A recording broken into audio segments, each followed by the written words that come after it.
আসসালামু আলাইকুম রহমতুল্লাহি ওবারাকাতুহ। নাহমাদুহু ওয়া নুসাল্লি আলা রাসূলিহিল কারীম, আম্মা বাদ। প্রিয় দর্শক শ্রোতা, আপনাদের সকলকে আন্তরিক অভিনন্দন জানাচ্ছি। আর টিভির পর্দায় মাহে রমাদানের এই পরন্ত বিকেলে আপনাদের প্রিয় অনুষ্ঠান বিআরবি কেবল নিবেদিত ইসলামিক সমাধান অনুষ্ঠানের সঙ্গে রয়েছে মুফতি আল আমিন খান। আর আজকে অতিথি হিসেবে রয়েছেন বাংলাদেশের খ্যাতিমান আলেম দ্বীন অধ্যক্ষ ডক্টর মোহাম্মদ গোলাম কিবরিয়া হাফিজাহুল্লাহ। সম্মানিত পীর সাহেব, আড়াই হাজার। আসসালামু আলাইকুম ওয়া রাহমাতুল্লাহ। ওয়ালাইকুম আসসালাম রহমতুল্লাহি ওয়া বারাকাতুহু। শেখ কেমন আছেন? আলহামদুলিল্লাহ, আপনি ভালো আছেন? আলহামদুলিল্লাহ, আপনাকে অভিনন্দন জানাচ্ছি আজকের আয়োজনে। জাযাকুমুল্লাহ খায়ের। দর্শক শ্রোতা, এই সুন্দর আয়োজনে আপনারাও জীবন ঘনিষ্ঠ যে কোনো বিষয়ের ইসলামিক সমাধান পেতে পারেন। ইসলামিক সমাধান পেতে স্ক্রিনে দেখানো নাম্বারে ফোন করুন। সম্মানিত অতিথি আপনাদের যে মাসালাগুলো আছে সেগুলোর জবাব দেবেন ইনশাআল্লাহ তাআলা। দর্শক শ্রোতা, রমাদানুল কারীম চলছে। এই মাস আমাদের জীবনকে পরিবর্তনকারী মাস।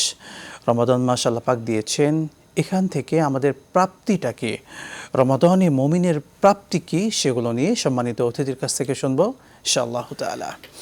শেখ, রমাদান মাস আল্লাহ পাক আমাদেরকে উপহার দিয়েছেন একটি মাস সিয়াম সাধনা, রাত্রির কিয়াম। এই রমাদান থেকে একজন মুমিনের প্রাপ্তি কী?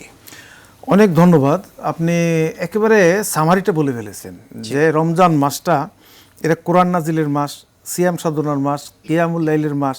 এখান থেকে আমরা কি পাইলাম, প্রাপ্তিটা কি? আল্লাহ রাব্বুল আলামিন তো কোরআন শরীফে এই রমজান কেন রোজাকে ফরজ করেছেন এটা বলে দিয়েছেন, লাআল্লাকুম তাত্তাকুন, সম্ভবত তোমরা তাকওয়া অর্জন করবে। তাকওয়াটা কি? আল ইমতিসাল আন আওয়ামিরিল্লাহ ওয়াল ইজতিনাব আনিন নওয়াহি, আল্লাহর সমস্ত আদেশগুলোকে বাস্তবায়ন করবে এবং নিষেধগুলো থেকে দূরে থাকবে। এটাই হচ্ছে মানে তাকওয়া। আর মুমিনের জীবনে রমজান মাসে যে পাওয়া যে জিনিসটা হচ্ছে, রমজান মাসে আমাদের এখন প্রচণ্ড ক্ষুধা, এরপর আমরা খাচ্ছি না, আমাদের তৃষ্ণা, আমরা পান করছি না। কেন? আল্লাহর ভয়, যে আল্লাহ নিষেধ করেছেন সেই ফজর থেকে নিয়ে সুবে সাদেকের থেকে নিয়ে সূর্যাস্ত পর্যন্ত কিছু খাওয়া যাবে না, যার কারণে আমরা খাই না। এই যে আল্লাহর একটা ভয় আমার মধ্যে চলে আসছে, এই অর্জনটুকু যদি আমরা বাকি 11 মাস পালন করতে পারি, প্রত্যেকটা কথা, প্রত্যেকটা কাজ, প্রত্যেকটা আমলে, প্রকাশ্যে গোপনে, সিররে ওয়াল আলানিয়া, সর্বাবস্থায় যদি আল্লাহকে ভালোবাসা, আল্লাহর ভয়টা আমাদের জীবনে ধারণ করতে পারি, মুমিনের জীবনে এর চাইতে বড় পাওনা আর কিছু হতে পারে না। সেকেন্ড থিঙ্কিং হচ্ছে, এটা হচ্ছে কোরআন নাজিলের মাস। যারা আমরা কোরআন তেলাওয়াত করতে পারি না, প্রত্যেকের তো কোরআনটা জানা উচিত। এই রমজান মাসে একটা সময় করে মসজিদের ইমাম সাহেব হোক, মুয়াজ্জিন হোক বা কোনো আলেমের কাছ থেকে কোরআন তেলাওয়াতটা আমরা জেনে নিব। আর যারা আমরা কোরআন তেলাওয়াত করতে পারি, কোরআনের অর্থগুলো পড়ে পড়ে বুঝে বুঝে আমার আল্লাহ রাব্বুল আলামিন এই কোরআনে আমাদেরকে কি বলেছেন, আল্লাহর সাথে আমাদের সম্পর্কটা কীরকম হবে, নবী মুহাম্মদ সাল্লাল্লাহু আলাইহি ওয়াসাল্লামের সাথে আমাদের সম্পর্কটা কীরকম হবে, সেই বিষয়গুলো জেনে নিতে পারি। দ্বিতীয় বিষয়টা হচ্ছে এটা। 3 নম্বর বিষয় হচ্ছে, আল্লাহর রাসূল সাল্লাল্লাহু আলাইহি ওয়াসাল্লাম রমজান মাস এলে সবচেয়ে বেশি দানশীল ছিলেন। কারণ রিহিল মোরসালাতে, একবারে গতিময় বাতাসের মতো দান করতেন, হাতে যা আসতো তাই দান করে দিতেন। কেন? আল্লাহ রাসূল সাল্লাল্লাহু আলাইহি ওয়াসাল্লাম বলেন, কুল্লু আমাল ইবনে আদম ইউদাআফ লাহুল হাসানা বিআশরি আমসালিহা ইলা 700 দিরফিন ইল্লা সাওম ফাইন্নাহু লি ওয়া আনা আযি বিহি, যে বনি আদমের প্রত্যেকটা আমলকে আল্লাহ রাব্বুল আলামিন রমজান মাসে 10 গুণ থেকে 700 গুণ বৃদ্ধি করে দেন। সুবহানাল্লাহ। কিন্তু শুধুমাত্র রোজাটা আমার জন্য, আমি আল্লাহ নিজ হাতে তার পুরস্কার দেব। অফি রিওয়ায়াতিন উজজা বিহি ওয়া আনা উজজা বিহি, আমি আল্লাহ নিজেই তার জন্য পুরস্কার হয়ে যাব। আল্লাহ রাব্বুল আলামিন যার জন্য পুরস্কার হয়ে যাবেন, তার কোনো কিছু প্রয়োজন হয় না। দুনিয়া আখিরাত সব কিছু তার পিছনে লেগে যাবে।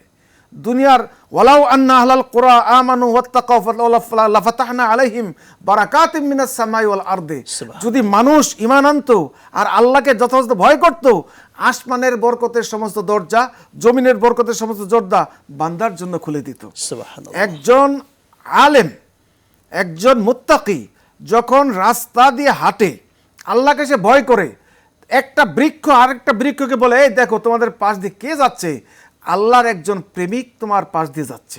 সুবহানাল্লাহ। এমনকি হাত্তাল হিতানু ফিল মা, পানির নিচে যে মাছগুলো আছে, নদীর কিনারা দিয়ে গেলে সেই মাছগুলো পর্যন্ত তার জন্য দোয়া করতে থাকে। সুবহানাল্লাহ। এই জন্য রমজান থেকে আমাদের সবচেয়ে বড় প্রাপ্তি হচ্ছে আল্লাহর ভয় আমাদের জীবন ধারণ করতে হবে, বেশি বেশি দান করতে হবে।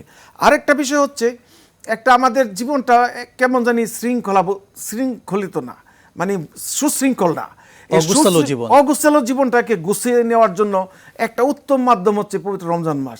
যেমন আমরা একেবারে সেই ভোরে মানে সুবে সাদেকের 1 ঘন্টা আগে আমরা ঘুম শেখ থেকে আমরা শুনবো, একজন দর্শক আছেন, যুক্ত করছি। জাযাকাল্লাহ খায়ের। আসসালামু আলাইকুম ওয়া রাহমাতুল্লাহ। দর্শক আপনার মাসালাটি বলুন, কে আছেন? আসসালামু আলাইকুম। ওয়ালাইকুম আসসালাম ওয়া রাহমাতুল্লাহ, বলুন। আচ্ছা, আমি একটা ছোটখাটো চাকরি করি, জাকাতের বিষয়ে প্রশ্ন করার ছিল। বলুন, আমরা শুনতে আমার পাচ্ছি। ব্যাংকে 2.5 লক্ষ টাকা আছে, আর আমার ওয়াইফের জি, 3.5 ভরি স্বর্ণ আছে। আচ্ছা, আপনার ওয়াইফের যে 3.5 ভরি স্বর্ণ আছে, সেটার মালিক কি আপনার ওয়াইফ নাকি আপনি? আমাকে শুনতে পাচ্ছেন দর্শক? জি জি, আর আমার ওয়াইফের স্বর্ণের মালিক আমার ওয়াইফ। আর টাকার মালিক আপনি? আর আমার টাকার, জি। আচ্ছা, আর কোনো বিষয় আছে আপনার, বলুন। বুঝতে পেরেছি শেখ, আপনি আশা করি বুঝতে পেরেছেন যে ওয়াইফের 3.5 ভরি স্বর্ণ আছে এবং তার 2.5 লক্ষ টাকা আছে। এখন জাকাতের ক্ষেত্রে কি হবে, তার কিভাবে দেবেন? আসলে ওয়াইফের সম্পদের মালিকানা ওয়াইফ, জি ওইটার দায় দায়িত্ব তার ওয়াইফের। জি, আর ওনার যেই 2.5 লক্ষ টাকার নগদ আছে, এটার মালিকানা ওনার, এটার দায়িত্বটা ওনার। ওনার। তবে এই 2.5 লক্ষ টাকা কি আপনি কয় মাস আগে পেয়েছেন, 1 মাস আগে পেয়েছেন কিনা সেই জিনিসটা আমি জানি না। যদি 2.5 লক্ষ টাকা আপনার কাছে 1 বছর অতিক্রম করে থাকে, হালা আলাইহিল হাউল হয়ে থাকে, জি তাহলে আপনি এর উপরে জাকাত দিবেন।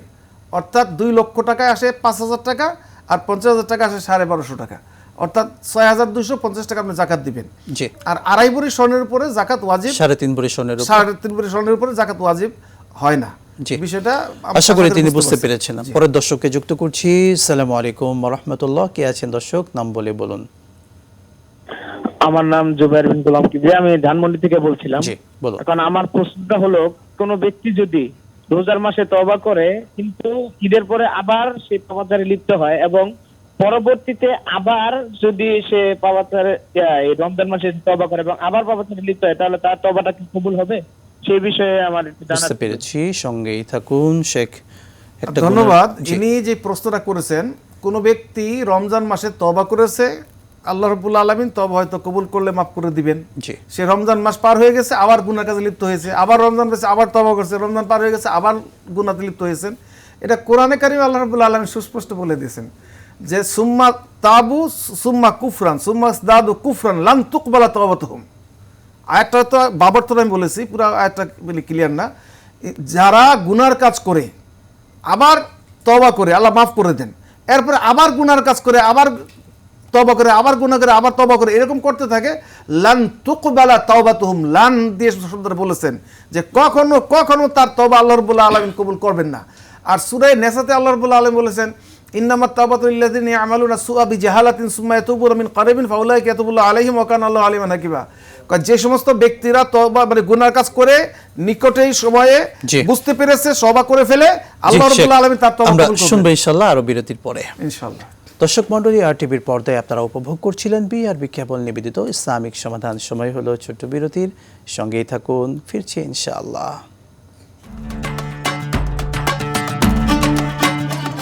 দীর্ঘ পথ পাড়ি দিয়ে মানুষের আস্থা পাওয়া দেশের একমাত্র কেবল বিআরবি কেবল। বাংলাদেশের সবচেয়ে নির্ভরযোগ্য কেবল, পুরাতন নয়, স্ক্র্যাবও নয়, শতভাগ আমদানিকৃত 99.99% পিউরিটি সম্পন্ন উন্নত মানের কপার, আন্তর্জাতিক মান, সেরা ফায়ার রেজিস্ট্যান্স সহ জীবন সাজাতে, জীবন বাঁচাতে বিআরবি কেবলস।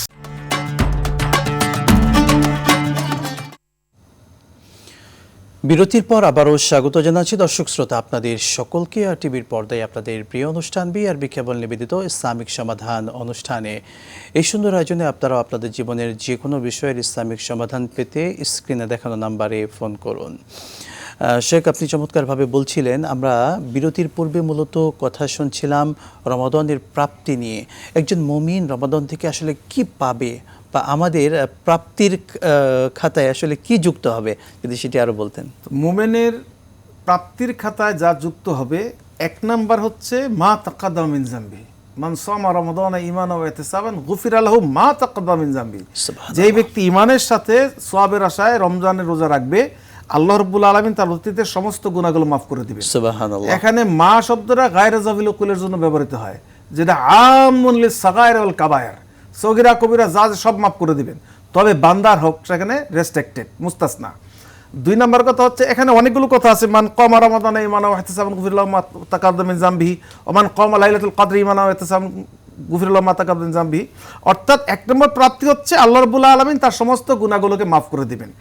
2 নম্বর প্রাপ্তি হচ্ছে ঈদুল ফিতরের দিন যখন আসবে সকালে, তখন রাস্তার মোড়ে মোড়ে ফেরেশতারা দাঁড়িয়ে ডাকবেন, ইয়া বাগিয়াল খায়রে আকবিল, হে কল্যাণকামী তুই আসো, তোমার পুরস্কার নিয়ে যাও। তখন প্রায় মাস রমজানের রোজা রেখেছে, যখন নাকি ঈদগাহে উপস্থিত হবে, তার অতীতের সমস্ত গুনাহগুলো মাফ করে আল্লাহ রাব্বুল আলামিন তাকে পুরস্কৃত করবেন। সুবহানাল্লাহ। রমজান থেকে প্রাপ্তি হচ্ছে একজন ব্যক্তি দানশীল হবেন। আপনি যখন ইফতার করবেন, একা ইফতার করবেন না, আপনার প্রতিবেশী কাউকে নিয়ে ইফতার করবেন। আপনার প্রতিবেশী এমনও আছে যারা ইফতারটুকু ভালো কিছুতে করতে পারে না, হয়তো শাক ভর্তা বাদ দিয়ে ইফতার করতে হয়, আপনি বাহারি ইফতার করেন, আপনি সেখানে তাদের কিছু অংশীদার করে আপনার মধ্যে দানশীলতার একটা অভ্যাস তৈরি করেন, আপনি দানশীলের মধ্যে আপনি অন্তর্ভুক্ত হবেন। আরেকটা প্রসঙ্গ হচ্ছে আপনি মানুষকে কল্যাণের দিকে ডাকবেন। রমজান তো হচ্ছে সংযমের মাস, আপনি মানুষকে কল্যাণের দিকে ডাকবেন। ওমান আহসানু ক্বাওলাম মিম্মান দাআ ইলাল্লাহ ওয়া আমিলা সালিহান ওয়া ক্বালা ইন্নানি মিনাল মুসলিমিন। সে মানুষকে ভালো কথা বলবে, ভালো দিকে ডাকবে। আরেকটা জিনিস হচ্ছে এই পবিত্র রমজান মাসে মানুষকে কোরআনের প্রশিক্ষণ দিবি, নামাজের প্রশিক্ষণ দিবি, মানুষকে সততার প্রশিক্ষণ দিবি। মানুষের আত্মা এবং শরীর দুইটা আলাদা জিনিস, দুইটার পবিত্রতা যে লাগবে ইবাদত কবুল হওয়ার জন্য, সেই জিনিসগুলো বুঝাবে। জি শেখ, আমরা দর্শককে যুক্ত করে এরপরে শুনবো ইনশাআল্লাহ। আসসালামু আলাইকুম ওয়া রাহমাতুল্লাহ। দর্শক কে আছেন বলুন। আসসালামু আলাইকুম দর্শক, কে আছেন বলুন। আমি মোহাম্মদ ইফতেখারুল হক শেখ সাদ এবং আমার বয়স 8 বছর।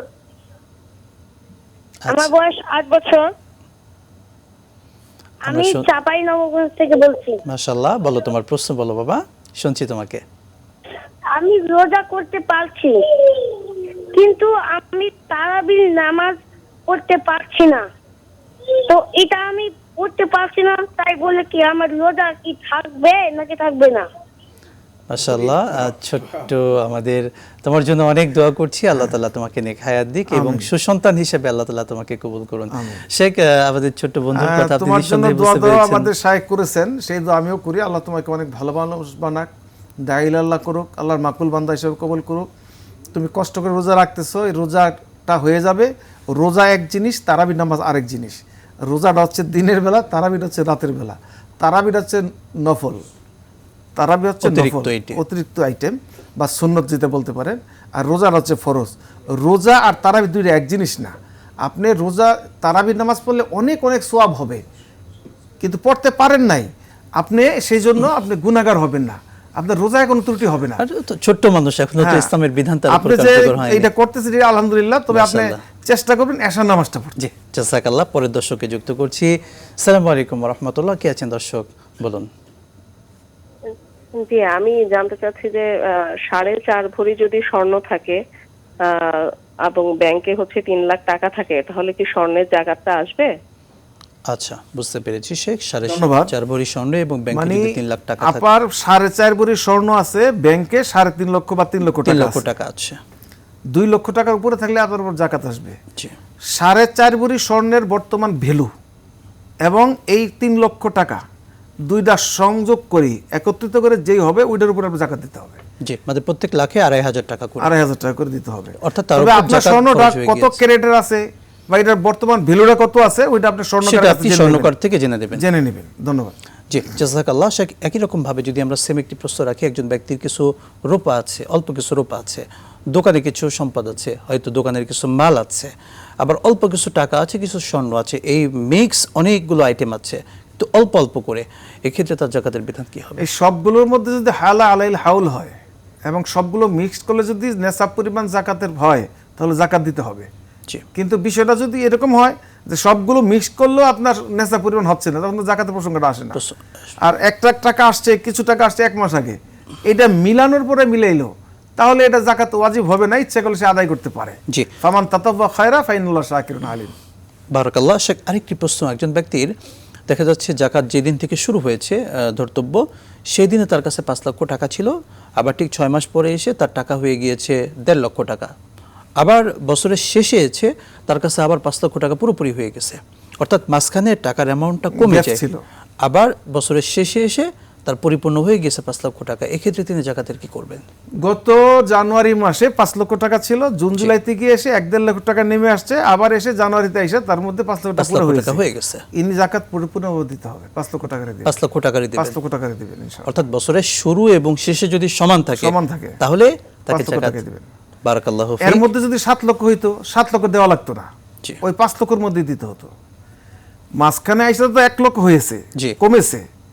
যদি না কমে 5 লক্ষ আর 7 লক্ষ বা 10 লক্ষ হইতো, আবার এই স্কেলটা নেমে 5 লক্ষ নেমে আসতো, তাহলে 5 লক্ষ করে দেওয়া লাগতো, 10 লক্ষ দেওয়া লাগতো না। অর্থাৎ বছরের শুরুটা এখানে ধর্তব্য হবে, শুরু এবং শেষটা, শুরুটা এবং শেষটা ধর্তব্য ধর্তব্য হবে। ধর্তব্য হবে। মাঝখানে যদি কমে যায় তাহলে বছরের শুরুতে যেটা ছিল বছরের শেষে যেটা হয়েছে সেটা ধর্তব্য করে জাকাত প্রদান করবেন। জি। বারাকাল্লাহু ফিক। শেখ, আপনি রমাদানের প্রাপ্তি নিয়ে দর্শকদেরকে বলছিলেন, যদি আরো বলতেন এই বিষয়ে। রমাদানের প্রাপ্তির মধ্যে একটা সবচেয়ে বড় কাজ হচ্ছে তাসাহারু ফাইন্না ফিস সুহুরি বারাকাতুন, তোমরা সেহরি করো, সেহরির মধ্যে বরকত আছে। জি। এই বরকতের মধ্যে কয়েকটা অর্থ। একটা হচ্ছে আপনি সেহরি খাইলেন, রোজা রাখতে সহজ হবে, এটা একটা বরকত। আরেকটা বরকত হচ্ছে সেহরির জন্য যে আপনি প্রতিদিন উঠতেছেন, সেই সুবে সাদেকের অনেক পূর্বে এই অভ্যাসটাকে যদি আপনি অন্য মাসে রাখেন, তাহলে তাহাজ্জুদের একটা অভ্যাস আপনার মধ্যে হয়ে গেল।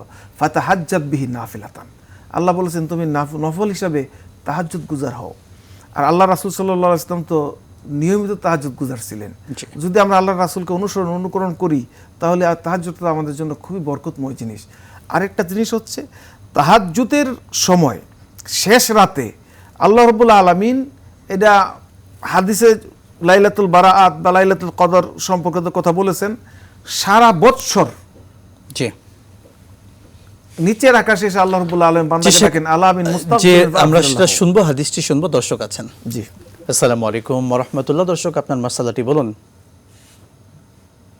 আমার প্রশ্নটা হচ্ছে, মানে আমাদের সংসারটা মনে হয় কষ্টেই চলে, কিন্তু মানে জমি ছিল, জমি বিক্রি করে কাজ কাম করাইয়া 2.5 লক্ষ টাকা আছে।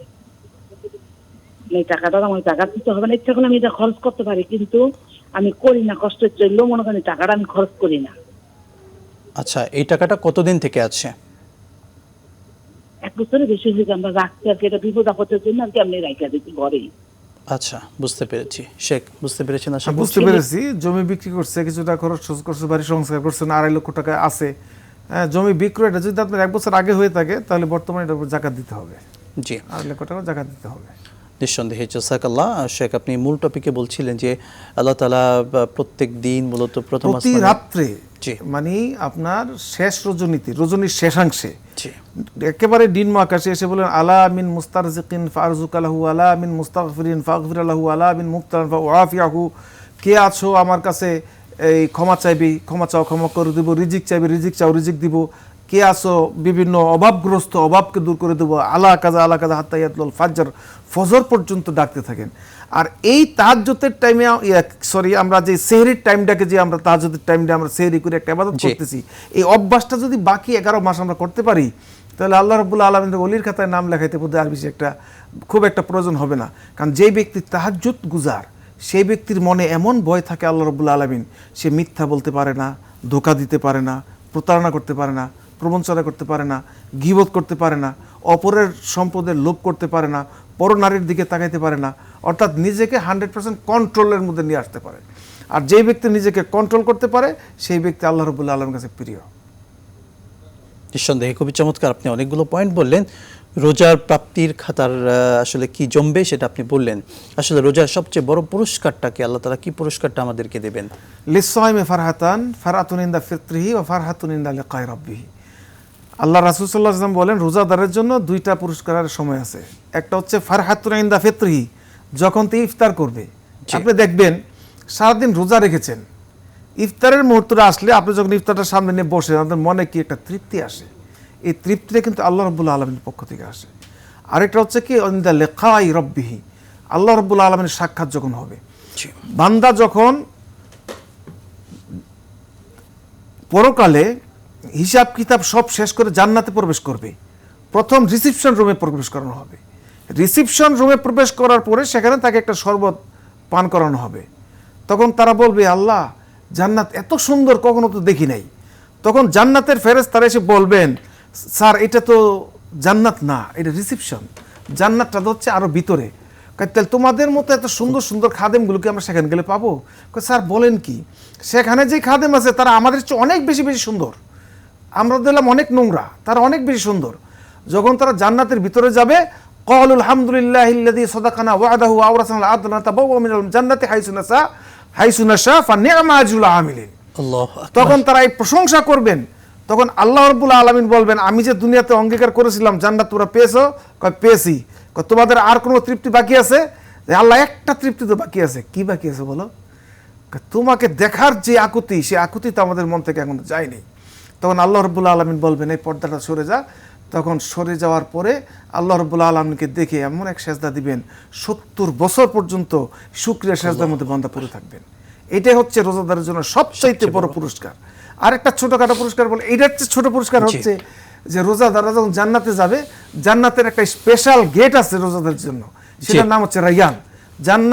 জান্নাতের এই রায়্যান দরজা দিয়ে রোজাদার ব্যতীত লা ইয়াদখুলুহা ইল্লা সাইমুন, রোজাদার ব্যতীত অন্য কেউ প্রবেশ করতে পারবে। নিঃসন্দেহে আমরা আল্লাহ তাআলার কাছে সেই তৌফিক কামনা করছি, আমরাও যেন সেই রায়্যান নামক দরজা দিয়ে জান্নাতে যেতে পারি। জাযাকাল্লাহু খাইরান, আপনাকে অনেক ধন্যবাদ। জাযাকুমুল্লাহ খায়র। প্রিয় দর্শক মণ্ডলী, সুন্দর এই আয়োজন আপনারা উপভোগ করছিলেন আর টিভির পর্দায় বিআরবি কেবল নিবেদিত ইসলামিক সমাধান। আজকের মতো বিদায় নিচ্ছি, আবারও দেখা হবে। আসসালামু আলাইকুম ওয়া রাহমাতুল্লাহি ওয়া বারাকাতুহু।